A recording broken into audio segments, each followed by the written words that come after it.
శంభుని కుంటకు ఎసరు పెట్టిన Ameenpur municipal chairman అట. కుంటకే ఎసరు పెట్టినట మాస్టర్. మొన్న కూడా ఈయన వార్త చదివిన ఇదే ఆదాబ్ హైదరాబాద్లో. సంగారెడ్డి జిల్లా కలెక్టర్ గారు ఈ బిల్డింగ్ వ్యవహారం పైన దృష్టి సారించండి. కలెక్టరు ఎప్పుడో మరి అయిపోయి ఉంటుంది ఈపాటికే. అనుమతులు లేకపోయినా ఉన్నట్లు కలరింగ్ అట. పాండురంగారెడ్డి దంపతుల దందా. కాలర్ ఎగరేసుకొని దర్జాగా అక్రమ నిర్మాణ పనులు. ఇప్పుడు ఎవరండి అక్కడ ఎమ్మెల్యే? గూడెం మైపాల్రెడ్డి. ఏ పార్టీ? బీఆర్ఎస్. గవర్నమెంట్ ఎవరు? కాంగ్రెస్. మరి ఎందుకు ఆపలేకపోతున్నారు? ఏం జరుగుతున్నది? ఏం లాలూచి వ్యవహారం నడుస్తున్నది? ఏ పార్టీ వాడు మాట్లాడు అక్కడ కూడా మీరు అనుకుంటారేమో మిగతా వాళ్ళు ఉన్నారు కదా కాంగ్రెస్ బీజేపీ వీళ్ళు మాట్లాడతారేమో. ఎవరికి వాడు అంత నాకుడే. చైర్మన్ భార్య పేరుపై యథేచ్ఛగా నిర్మాణం అట. చైర్మన్ భార్య అయితే 2019 మున్సిపల్ చట్టం వర్తించదా? అమీన్పూర్ మున్సిపాలిటీలో అధికారం అడ్డం పెట్టుకొని అందిన కాడికి దోచుకొని కోట్లకు పడగలెత్తిన చైర్మన్. అక్రమార్కుడు కోర్టుకు వెళ్లేందుకు పరోక్ష సహకారం అందించిన మున్సిపల్ రెవెన్యూ శాఖలు, సంగారెడ్డి జిల్లా కలెక్టర్ వల్లూరి క్రాంతి స్పందించాలి. అవినీతి అధికారులపై చర్యలు తీసుకొని అక్రమ నిర్మాణాన్ని కూల్చేయాలి. అన్యాక్రాంతమవుతున్న చెరువును పరిరక్షించాలని స్థానికుల డిమాండ్.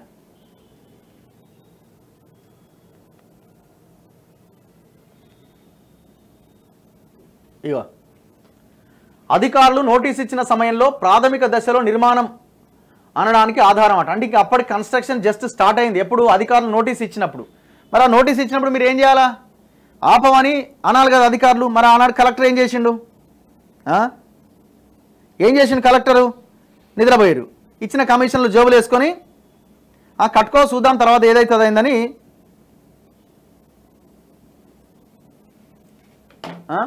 ఇది చూడండి.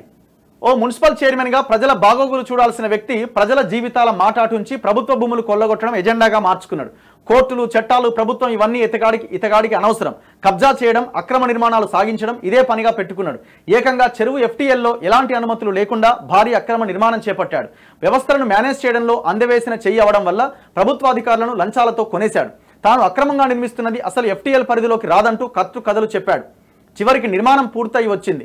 అంటే ఎంతగా ఈయన గారు తన అధికారాన్ని అడ్డం పెట్టుకొని అక్రమ వ్యవహారాలు నడిపిస్తున్నాడో అర్థమవుతోంది. ఈయనే అమీన్పూర్ మున్సిపల్ చైర్మన్ పాండురంగారెడ్డి. ఎక్కడిది? శంభునికుంట సర్వే నెంబర్కు 765కు చెందిన మొత్తం 22 ఎకరాల భూమి ఉన్నదట. దానికి సంబంధించిన FTL స్థలంలో మరో సర్వే నెంబర్ 706కు సంబంధించిన పత్రాలు చూపిస్తూ స్థానిక ప్రజాప్రతినిధి యథేచ్ఛగా నిర్మాణాలు కొనసాగిస్తున్నాడట. శంభునికుంట చెరువు FTLను కొనుగోలు చేశానని బుకాయిస్తున్నాడట.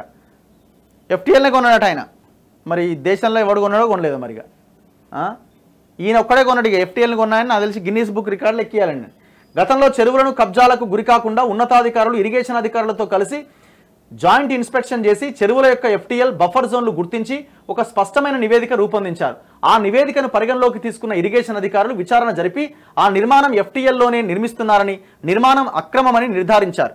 వెంటనే అక్రమ నిర్మాణాన్ని తొలగించి చట్టపరమైన చర్యలు తీసుకోవాలని సంబంధిత అధికారులకు లేఖలు రాశారు. అయినప్పటికీ నేటికి స్థానిక మున్సిపల్ రెవెన్యూ అధికారులు ఎలాంటి చర్యలు తీసుకోకుండా ప్రేక్షక పాత్ర వహిస్తున్నారు. చెరువులను చెరబడుతున్న వ్యక్తులపైన తక్షణమే క్రిమినల్ కేసులు నమోదు చేసి FTL బఫర్ జోన్లు అన్యాక్రాంతం కాకుండా రక్షించాలని పలువురు సామాజిక కార్యకర్తలు డిమాండ్ చేస్తున్నారట. ఇక సంగారెడ్డి జిల్లా కలెక్టర్ వల్లూరి క్రాంతి స్పందించి తగిన చర్యలు తీసుకోవాలని స్థానికులు అడుగుతున్నారు. ఏమయ్యా కలెక్టర్, ఎటు పోయినవయా బాబును? ఇంత మరి ఇదేంది? ఇది ఇంత ఆనాడు ఇచ్చిన నోటీస్ ఇది వీడి దాకా వచ్చింది బిల్డింగ్. మంచిగా ఎంత ఎంత ఎంత దర్జాగా కడుతున్నాడు చూడండి. ఏం నడుస్తున్నది? ఏం నడుస్తలేదు. ఎవరికి వాడు ఒక్కొక్క దగ్గర అమ్ముడు పోతాడు కదా, ఒక్కొక్క ఆయనకు ఒక్కొక్క రేట్ ఫిక్స్ చేసి ఉంటాడు.